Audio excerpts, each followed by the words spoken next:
Hey everybody, this is Pastor Megan and this is Travel Faithfully. I'm standing in the cell of Bruder Urlrich, who was a friend of St. Nicholas von Flue, who I just did a video about and you can check out.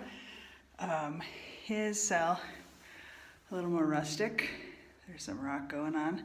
It's been turned into a church as well, the Chapel of Mule.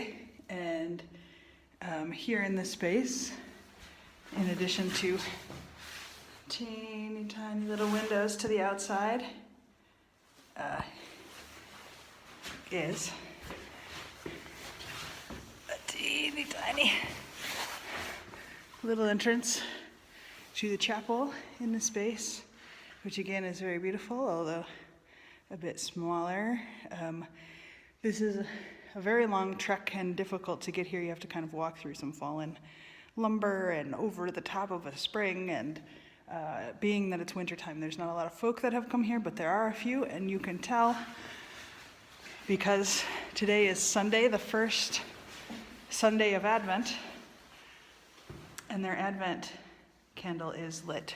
So at least the priest was here, and there's some beautiful paintings in here, some beautiful rememberings of Bruder Urlrich, and some of the stones inside this chapel, which makes it kind of cool. Flule, St. Nicholas von Flue, just means from the rock, or the place with the rock. So that's where they lived. And then on this side of the chapel are some stories in Bruder Urlich's life, and several of them are about Brother Nicholas. So this one is Brother Nicholas as he is dying, and Bruder Urlrich came to visit him. Some of the others are of them chatting and being friends. This one's my favorite over here because it kind of shows that small little cell place where he was sleeping, which leads me to believe that perhaps this chapel was here during that time, or at least a replica of it was here. I like the idea that Brother Nicholas is coming to chat with him, and he's like, I don't want to get out of bed. I'm sad. I'm sleepy. And he came to give him some advice. Later I'm going to translate what this means.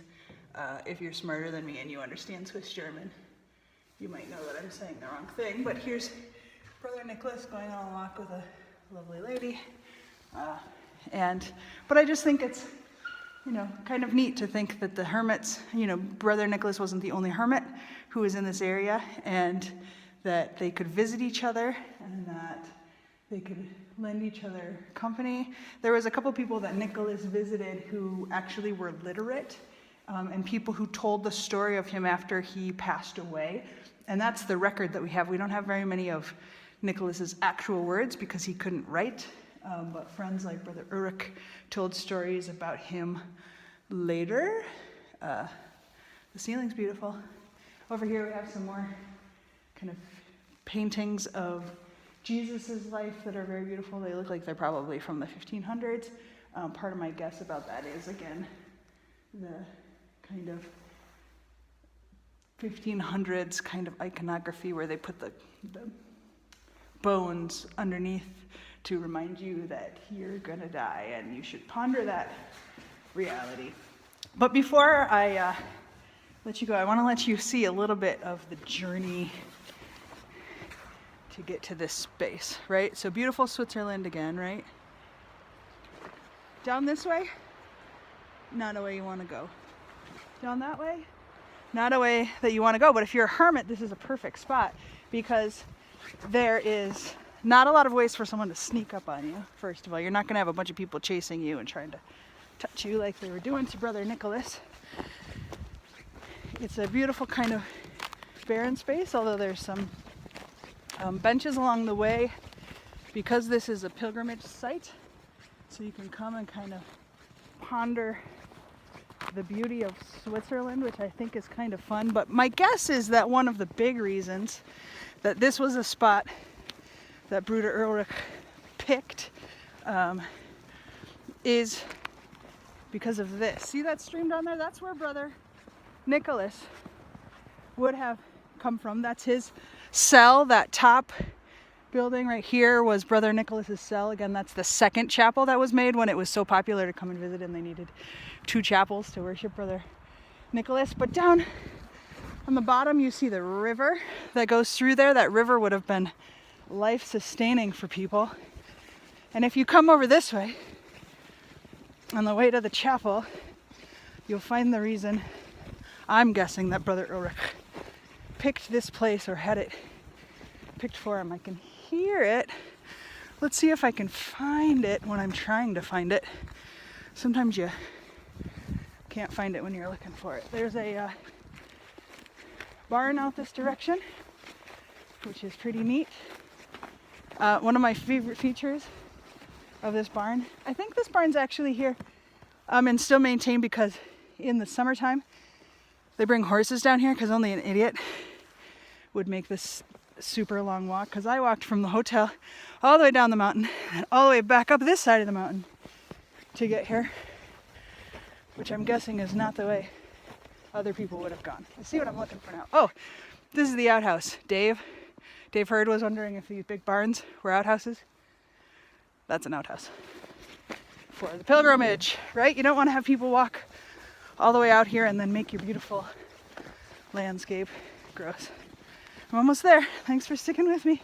It's a ways. We're hiking through the mountain. Oh, that yellow sign up there, if you're wondering, on the way that's flapping, it says don't walk through here because all of the trees have fallen down in the trail and only an idiot would walk through there. Right. I'll show you that later too. Okay, but here's the reason I'm guessing that Bruder Urlrich picked this place. Can you see that?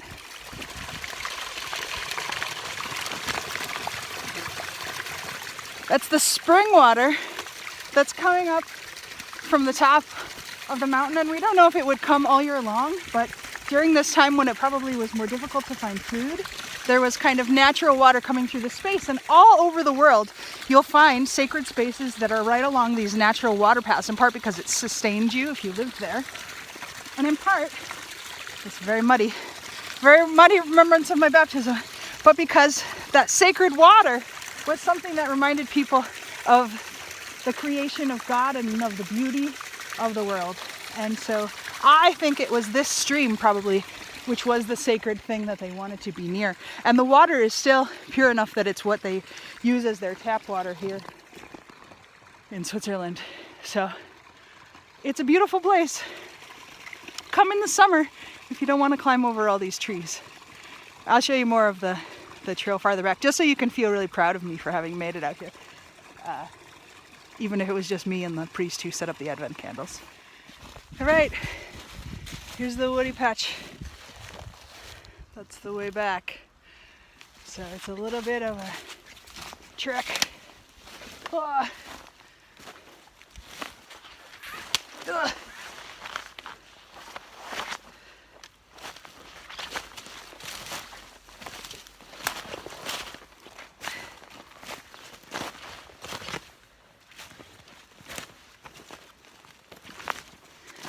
Would you take the time to come see a sacred space so far over the way?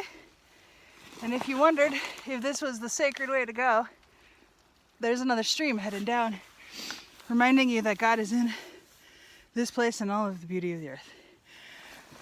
I'm going that way on the trail, so I'm going to stop taking a video and make sure I make it safe through the other side. And now's the part where I make another possibly stupid choice. Do you walk back down the hill, or do you slide on your bum? Step one, make sure I'm on the other side of the barbed wire. Then, probably don't videotape yourself when you make the choice to slide on your bum. But, you know, it's me. Here we go.